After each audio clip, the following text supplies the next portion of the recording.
जय हिंद everyone. So welcome to beginning classes. जैसे कि आप सबको पता है कि जनरल इंग्लिश में तीन ऐसे टॉपिक हैं, एक एंटोनिम, एक साइनोनियम और तीसरा इडियम फ्रेजेस, जहां की कोई लिमिट नहीं है, कहीं से भी एग्जामिनर कुछ भी उठा के पूछ सकता है। The best way to cover such topics is the previous year question. तो आज के इस सेशन में जेकेएसएसबी ने जो भी अभी तक इडियम फ्रेजेस पूछे हैं वो हम कवर करेंगे। उसके साथ एडिशनली भी मैं कुछ एग्जाम ओरिएंटेड बताऊंगा, बट ये सेशन बहुत इंपॉर्टेंट है क्योंकि ये तो बार बार पेपर में आ रहे हैं, तो ये तो आपको करने ही करने हैं। ठीक है, तो ये सारे पीवाईक्यूज ही मैंने लाए हैं जो भी जेकेएसएसबी ने चाहे 2024 में पूछे, 2023 में पूछे, 25 में पूछे या 26 के एग्जाम में पूछे। ठीक है, तो सारे आज हम कवर करेंगे। सो बिना टाइम वेस्ट कर डिस्कशन को स्टार्ट करते हैं। द वेरी फर्स्ट, और ये सबसे बेस्ट वे, ये कोई ऐसा नहीं जो फ्यूचर में आने वाले, इनमें से कोई रिपीट भी हो सकते हैं, बट ये आए हुए हैं, तो मतलब सबसे बेस्ट वे अगर अपने आप को टेस्ट करने का है कि तुम्हारी प्रिपरेशन कहां पर है, वो यही है। तो आप पहले खुद आंसर ट्राई करना। ठीक है, तो आपने बताना है इस इडियम का मीनिंग, इडियम फ्रेज का, टू स्मेल अ रैट। ठीक है, टू स्मेल अ रैट, इसका क्या मतलब होता है?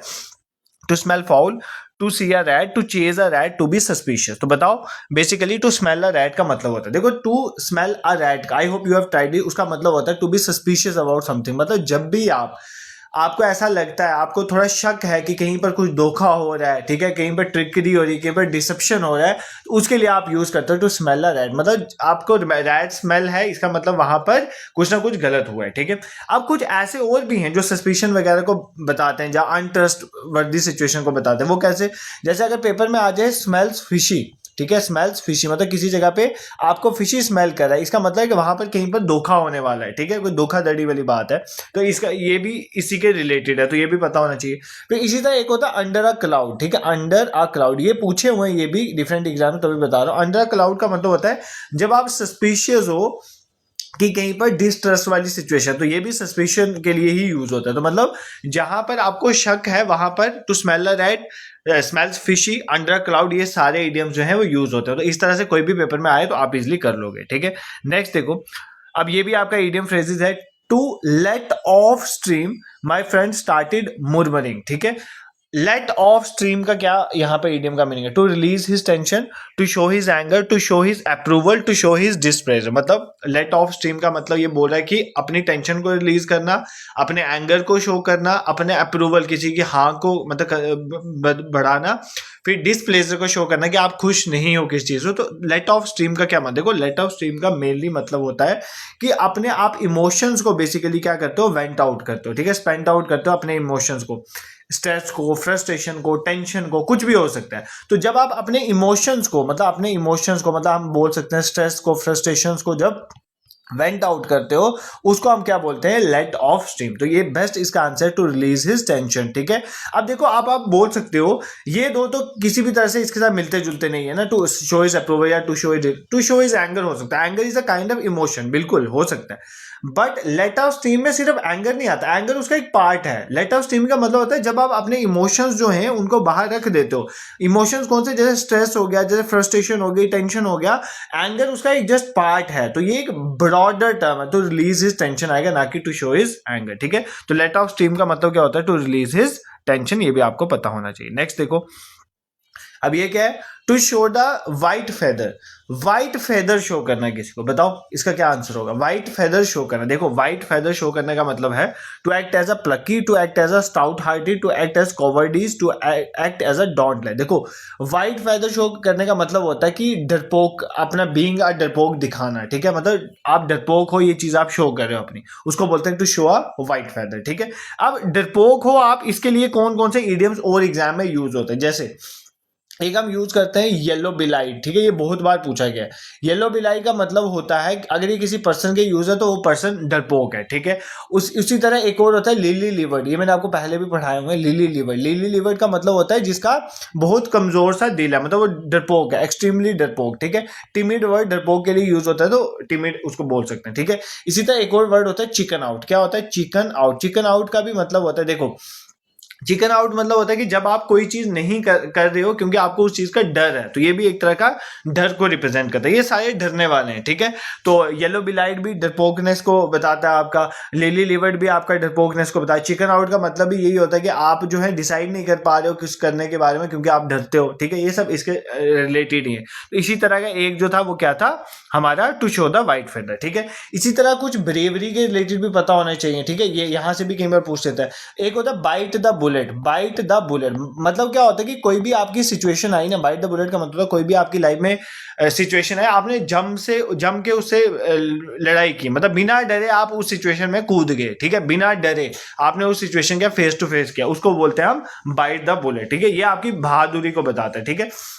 उसी तरह एक एग्जाम में और पूछता है, take the bull by horns. Take the bull by horn, bull को हॉर्न से पकड़ना मतलब डायरेक्टली किसी सिचुएशन को डील करना, पीछे से नहीं, डायरेक्टली आप किसी सिचुएशन को फेस टू फेस, ये भी आपकी बहादुरी को ही रिप्रेजेंट कर रहा है ना, तो उसके लिए हम यूज करते हैं। बाइट द बुलेट हो गया, take the bull by horns हो गया, तो ये कुछ याद कर लेना, ये भी कई बार एग्जाम में पूछे गए, ठीक है। और क्या इडियम है, नेक्स्ट ये ट्राई करो आप। A stalking horse. A stalking horse का क्या मतलब होता है, something is someone used to mark someone's real intention, ठीक है। something someone used to unveil someone's real candidacy, someone used as a political strategy to flaunt hidden agenda that signify honesty and clarity in intention। तो आज stocking horse का मत देखो, ये word जो है ना स्टॉकिंग हॉर्स, ये वर्ड कहाँ से निकला, देखो स्टॉकिंग हॉर्स वर्ड निकला है हंटिंग से। आप हंटिंग देखो, जब आप शिकार करते हो तो अगर सपोज करो स्टॉकिंग हॉर्स का मतलब क्या है, एक हंटर जो होता है ना वो क्या करता है, घोड़े के पीछे खुद को छुपा के रखता है, ठीक है।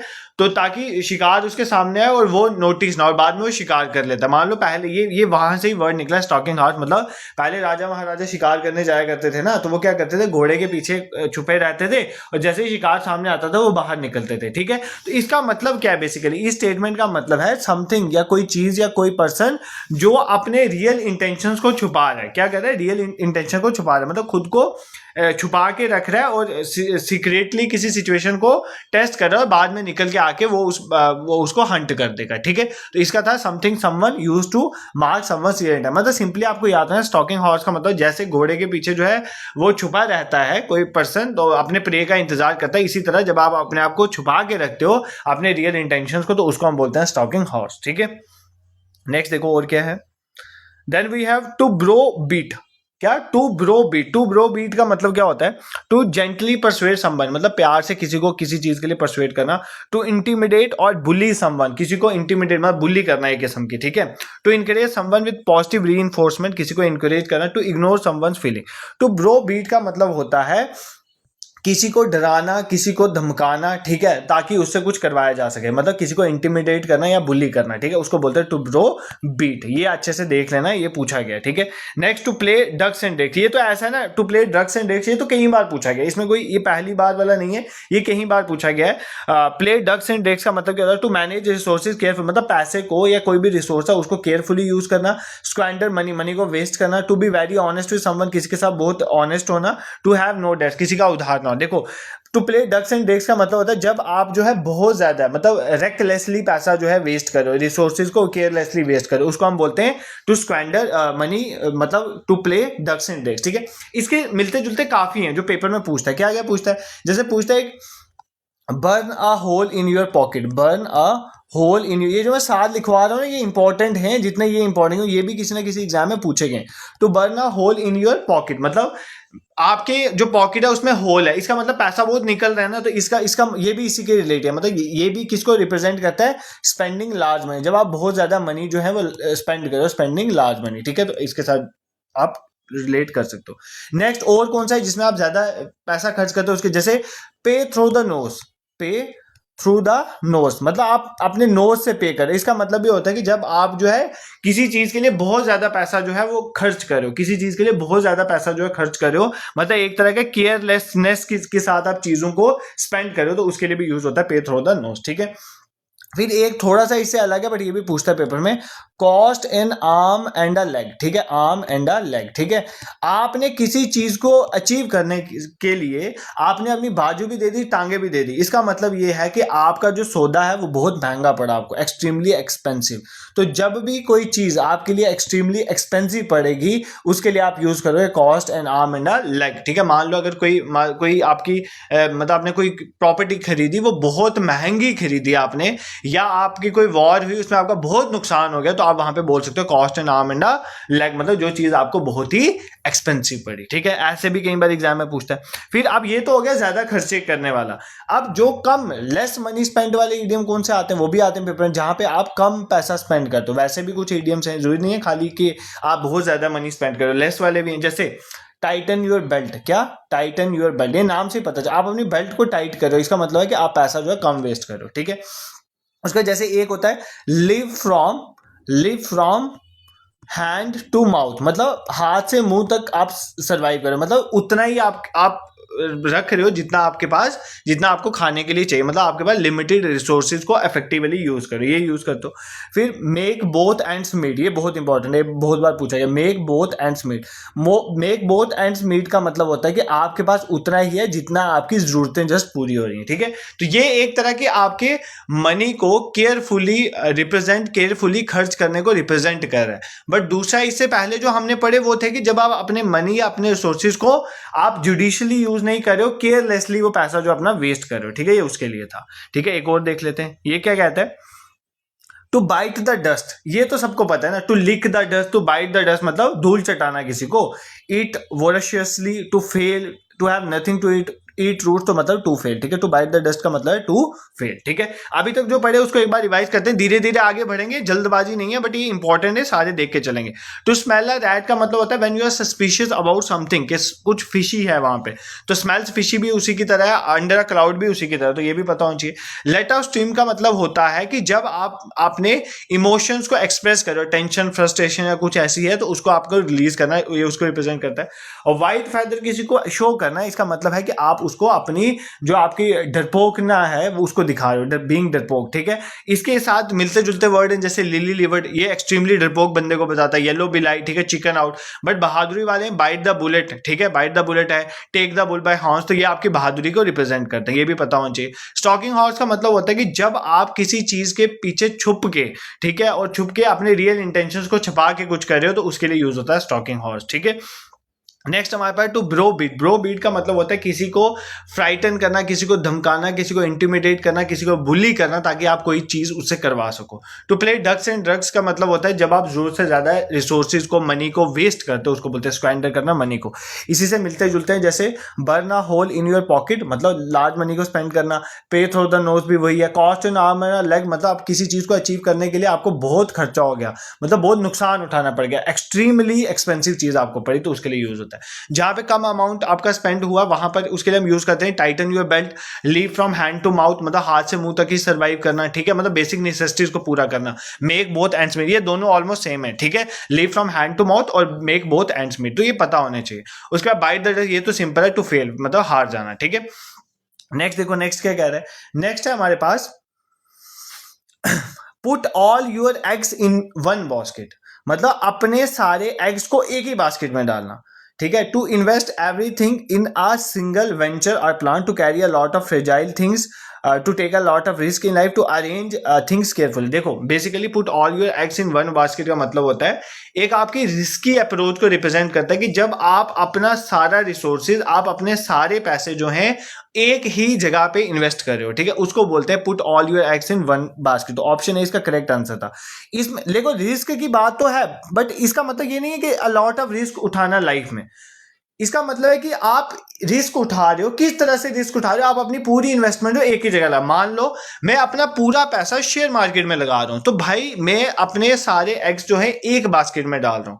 बट मुझे इसके बजाय क्या करना चाहिए, मुझे कुछ, अगर मान लो पैसा मैं शेयर मार्केट में लगा रहा हूं, कुछ मुझे एफडी करवानी चाहिए, कुछ मान लो मुझे गोल्ड में इन्वेस्ट करना चाहिए, कुछ लैंड में इन्वेस्ट करना, तो दे आर डिफरेंट रिसोर्सेज ना, आप वहां पे इन्वेस्ट कर सकते थे। बट अब अपने पूरे एग्स एक बास्केट में डाल रहे हो, इसका मतलब कि आप पूरी इन्वेस्टमेंट जो है एक ही सिंगल वेंचर या अपना किसी प्लान पे डालो, तो ये एक बहुत ही रिस्की जॉब है। क्या है, रिस्क है, मतलब आप बहुत रिस्क उठा रहे हो अपना सारा रिसोर्सेज जो है एक सिंगल प्लान में डाल के, ठीक है। नेक्स्ट देखो, what does the idiom elephant in the room mean? बताओ इस क्वेश्चन का answer. Elephant in the room का मतलब क्या होता है? अ लिटिल एलिफेंट मतलब क्या एक एलिफेंट ही है रूम में जो डिस्टर्बेंस कॉज करे? लिटिल मीनिंग किसी भी इडियम का नहीं होता है। A minor issue that everything is discuss everyone is discuss, मतलब छोटा सा इशू है उसको बोलते हैं elephant in the room. A problem that is too difficult, बहुत बड़ी प्रॉब्लम जिसको सॉल्व करना डिफिकल्ट है।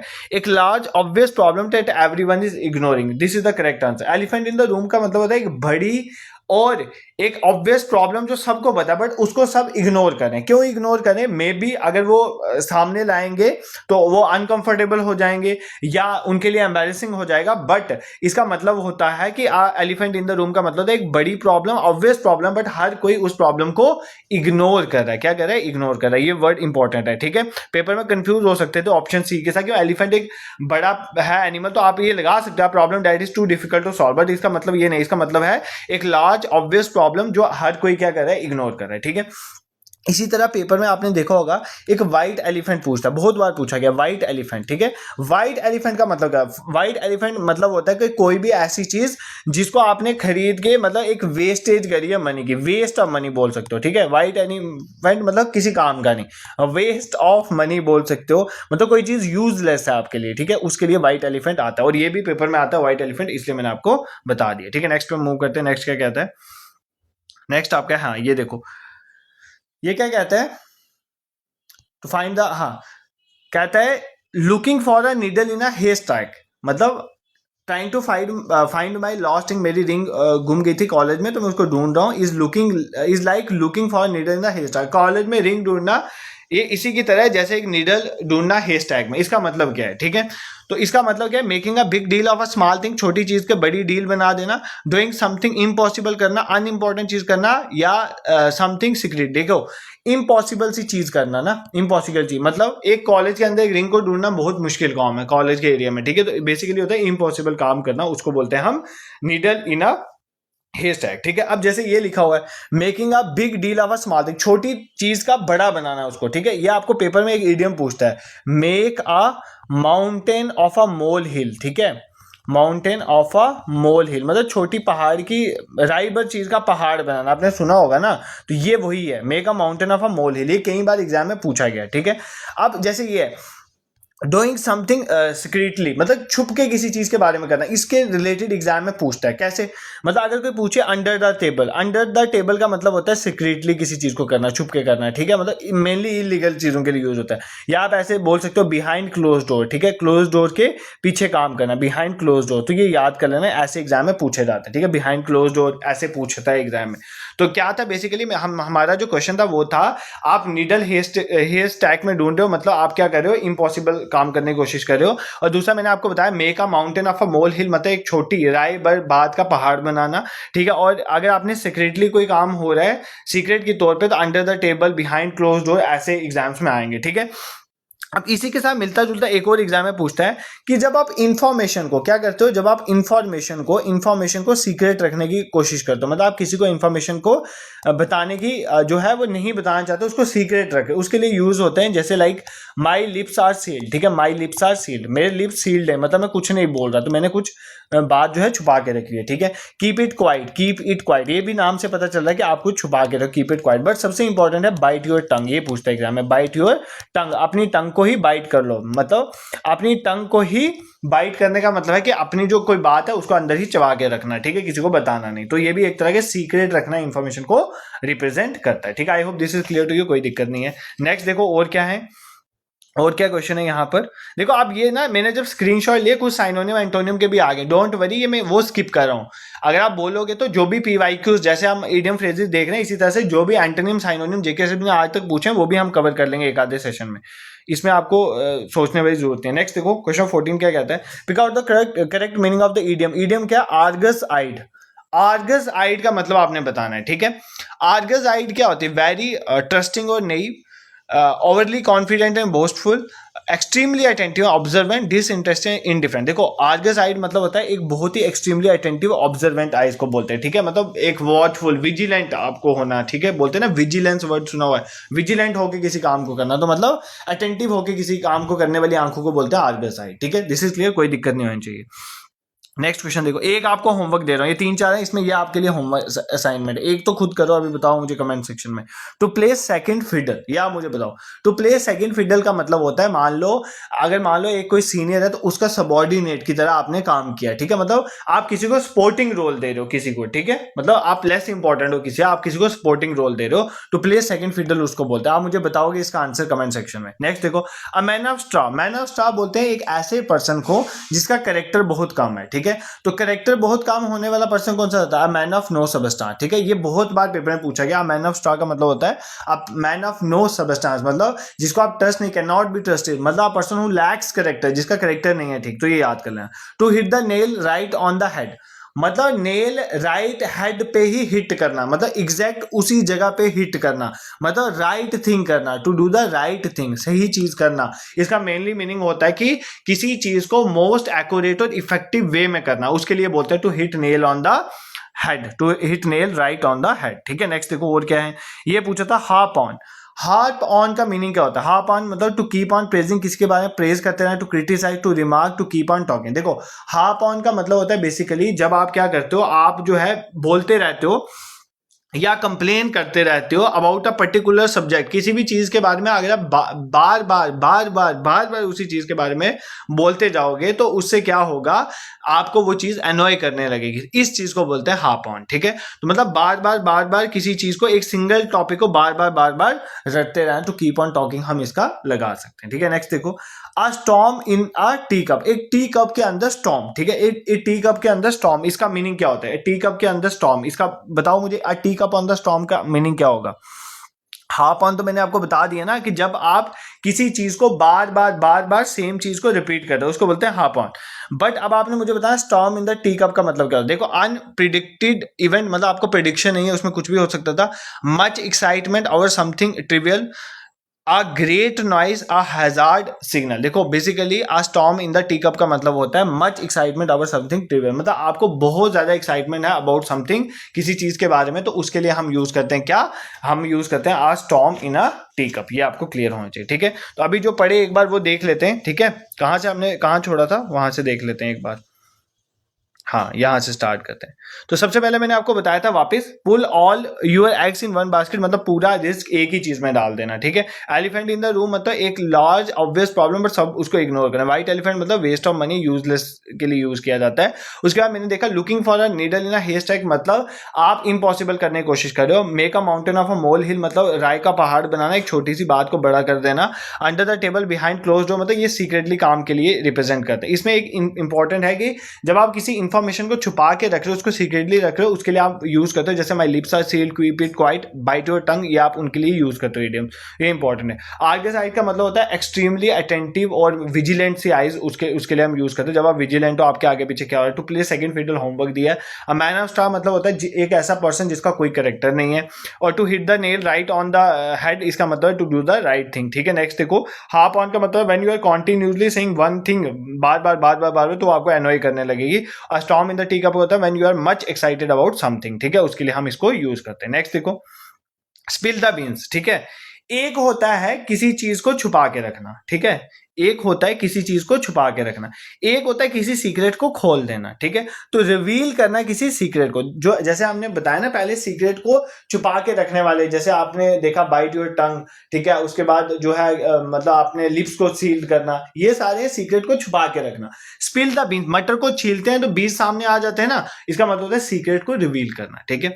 नेक्स्ट देखो, ही वॉज, अब यहां पर आपके इडियम्स नीचे दिए हैं और उनका जो मीनिंग है वो आपको स्टेटमेंट सेंटेंस की तौर पे दिया, आपको बताना है इसका मतलब क्या है। क्या कह रहा है? ही वॉज वेरी टायर्ड, वो बहुत थका हुआ था, but he still manage to task finish the task, बट उसने फिर भी मैनेज किया अपना टास्क कंप्लीट करना, ठीक है। इसमें क्या क्या दिया आपको? Burn the midnight oil, bite the bullet, hit the nail on the head, cry over spilled milk. देखो यार ये क्वेश्चन भी आपको खुद करना चाहिए, ठीक है। बर्न द बिट, मैं आपको समझाऊंगा, चारों के चार मैं आपको समझाऊंगा, बट आपको दिमाग लगा के इस क्वेश्चन का आंसर खुद करना चाहिए। देखो यहां पर दिमाग नहीं लगाओगे, इस टेस्ट में दिमाग नहीं लगाओगे तो पेपर में कैसे लगाओगे, ये भी आप खुद कर, बट मैं सारे समझाऊंगा आपको। बट आपने मुझे बताना है कि ये सेंटेंस किसको एग्जैक्टली रिप्रेजेंट कर रहा है। पहला जो होता है बर्न द मिडनाइट ऑयल का मतलब होता है कि रात रात जाग जाग के मेहनत करना और किसी काम को करना, उसको बोलते हैं बर्न द मिडनाइट ऑयल। ठीक है, मिडनाइट ऑयल को बर्न करना मतलब रात रात जाग जाग के मेहनत करना। बाइट द बुलेट मैं आपको ऑलरेडी भी बता चुका हूँ। बाइट द बुलेट का मतलब होता है कि किसी भी सिचुएशन, मैंने आपको ब्रेवली को रिप्रेजेंट करता है। बाइट द बुलेट का मतलब है किसी भी सिचुएशन को जब आप कोरेजियसली फेस करते हो डिफिकल्ट सिचुएशन को ब्रेवरी के साथ, उसको बोलते हैं bite the bullet. Hit the nail on the head हम ऑलरेडी देख चुके हैं। Hit the nail on the head मतलब एग्जैक्टली जो जगह है वहां पर आपने हिट किया है। ठीक है, उसको हम बोलते हैं cry over spilled milk. Spilled milk के ऊपर क्राई करना मतलब आप किसी चीज के बारे में टेंशन कर रहे हो, किसी पास की चीज के बारे में रिग्रेट कर रहे हो, उसके लिए यूज होता है। मतलब कोई पुरान का कोई आपकी पास्ट का किस्सा है ना, उसको लेके अभी आप रोए जा रहे हो। जैसे कभी पास्ट में किसी का ब्रेकअप हुआ ना, पूरी उम्र उसका रोना डालता रहता है ना, या कभी पास्ट में कभी वो हुआ था तो फेल हो गया था किसी वजह से, तो बोलता है उस टाइम पे उसने मुझे तंग किया था तो उसकी वजह से शायद मैं फेल हो गया, तो पूरी उम्र उसी की गाथा गाता रहता है। पास्ट इवेंट को सोच सोच के परेशान होना, उसके बारे में बार बार रिग्रेट करना, उसको बोलते हैं क्राई ओवर स्पिल्ड मिल्क। मैंने आपको चारों के मीनिंग बता दिए यहाँ पर, आपने मुझे इसका आंसर बताना है। He was very tired but he still manage to finish the task. ये बर्न द मिडनाइट ऑयल है, ये बाइट द बुलेट है, ये hit the nail on the head है, ये क्राई ओवर स्पिल्ड मिल्क है। ये बहुत ही देखो समझा मैंने आपको दिए सबके मीनिंग, बट आपको स्टेटमेंट यूज आनी चाहिए क्योंकि पेपर में आपकी स्टेटमेंट की तौर पर ही ये आया हुआ है। ठीक है, इसमें से कौन सा पूछा है? हाँ 39। अब बनाना रिपब्लिक, ये आपका एक इडियम पूछा गया था।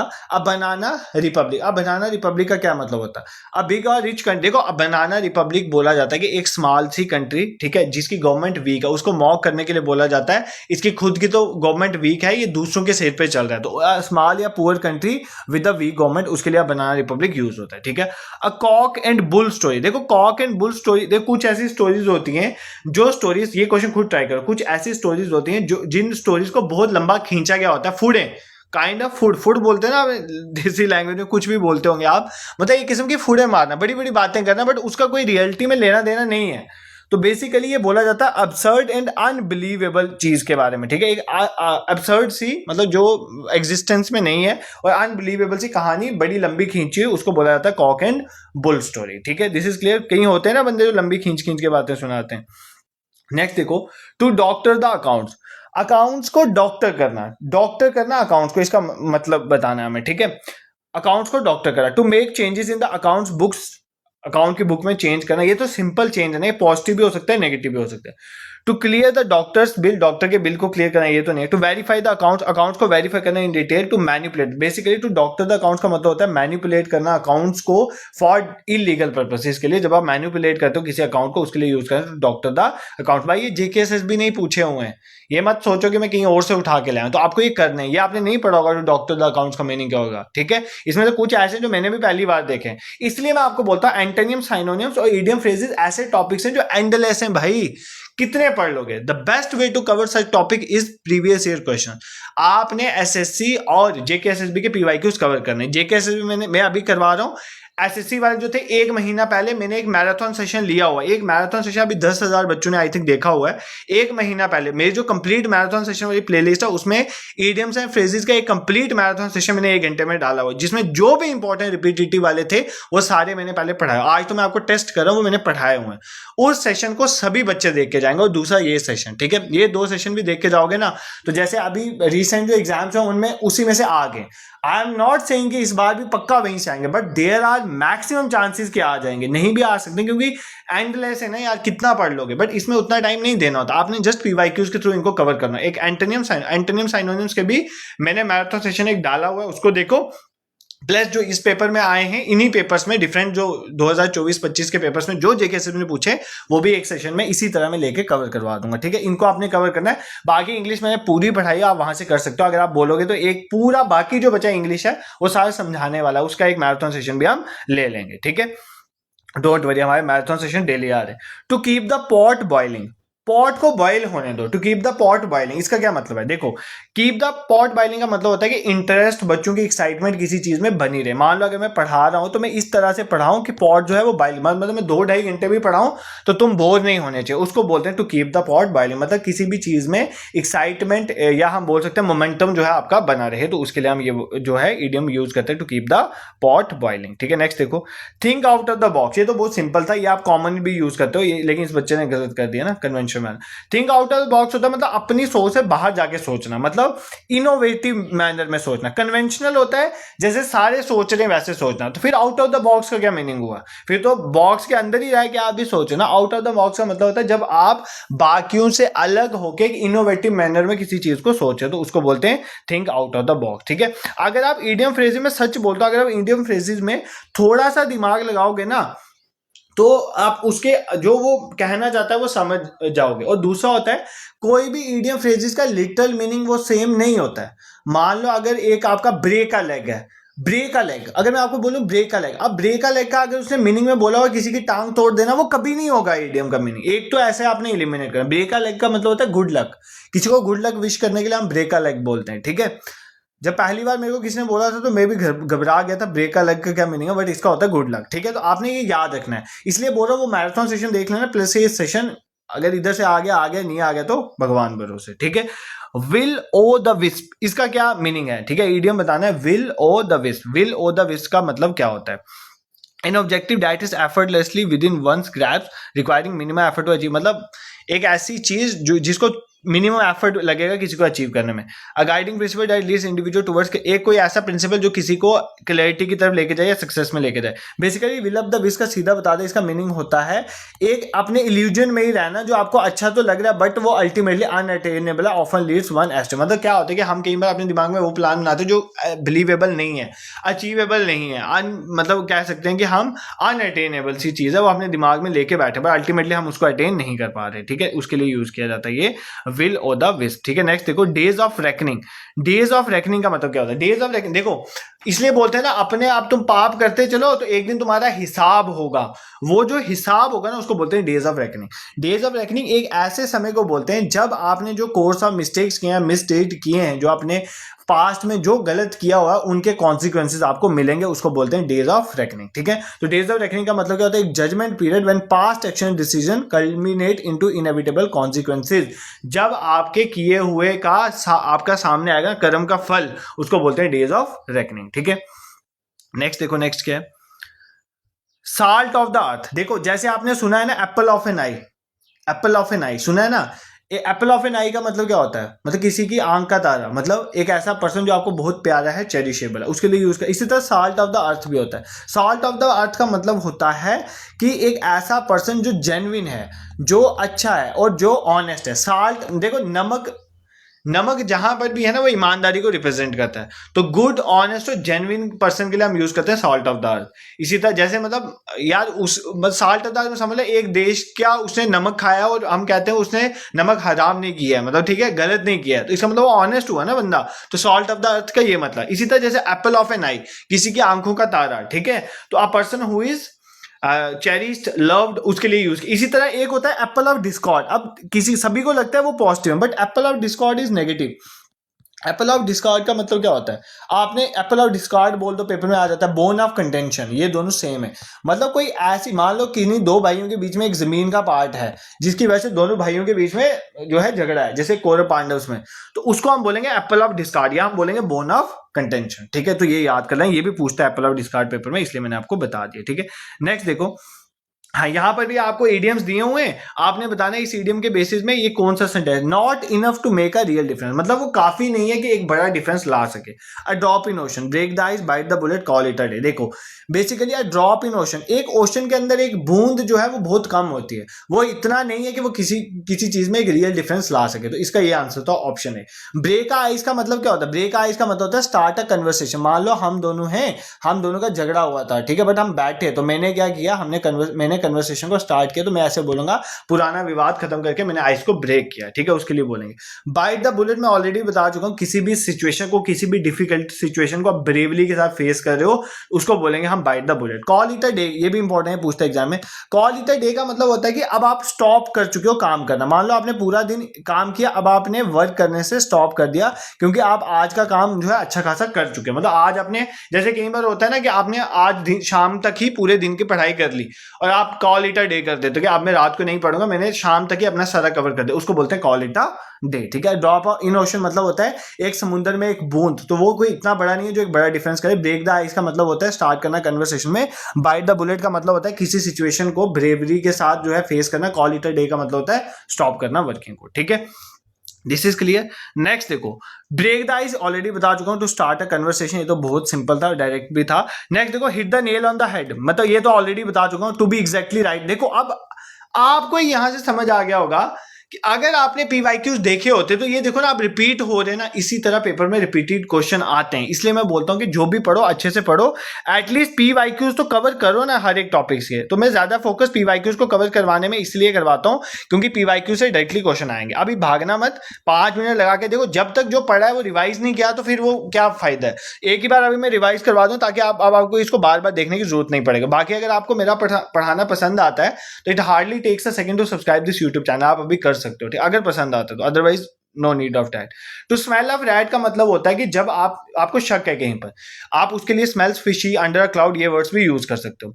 फिर आप लेट ऑफ स्टीम का मतलब होता है अपने टेंशन को, आप उसको जो है अपने दिमाग से निकालना, इमोशंस को, नेगेटिव वालों को। ठीक है, उसके लिए हम यूज करते हैं। फिर जो है व्हाइट फेदर दिखाना, मतलब डरपोक आप हो। ठीक है, अपनी जो है आप बीइंग डरपोक आप सबको दिखा रहे हो। येलो बिलाइड भी इसको बोलते हैं, लिली लिवर्ड भी डरपोक होने को बोलते हैं, चिकन आउट भी बोलते हैं। ब्रेवरी का मतलब आप क्या रिप्रेजेंट, बाइट द बुलेट। ठीक है, और take the bull by the horn, bull को हॉर्न से पकड़ना, इसका मतलब आप किस सिचुएशन को डायरेक्टली फेस कर रहे हो। बाइट द बुलेट भी आपकी ब्रेवरी को रिप्रेजेंट करता है। स्टॉकिंग हॉर्स का मतलब होता है जब आप अपने रियल इंटेंशन छुपा के कुछ कर रहे हो। ठीक है, लाइक हंटिंग से आप याद रखोगे। ब्रो बीट का मतलब होता है when you are frightening someone for some purpose, आप किसी को डरा रहे हो, धमका रहे हो किसी चीज के लिए। प्ले ड्रग्स एंड ड्रेक्स का मतलब होता है, ड्रग्स एंड ड्रेक्स का मतलब बेफजूल पैसे को खर्च करना। Burn a hole in your pocket, pay through the nose भी उसके। Cost and arm and like मतलब बहुत ही एक्सपेंसिव चीज होना किसी चीज के बारे में। बाइट द डस्ट का मतलब होता है धूल चटवाना। ठीक है, फेल हो जाना। ठीक है, उसके लिए हम यूज करते हैं।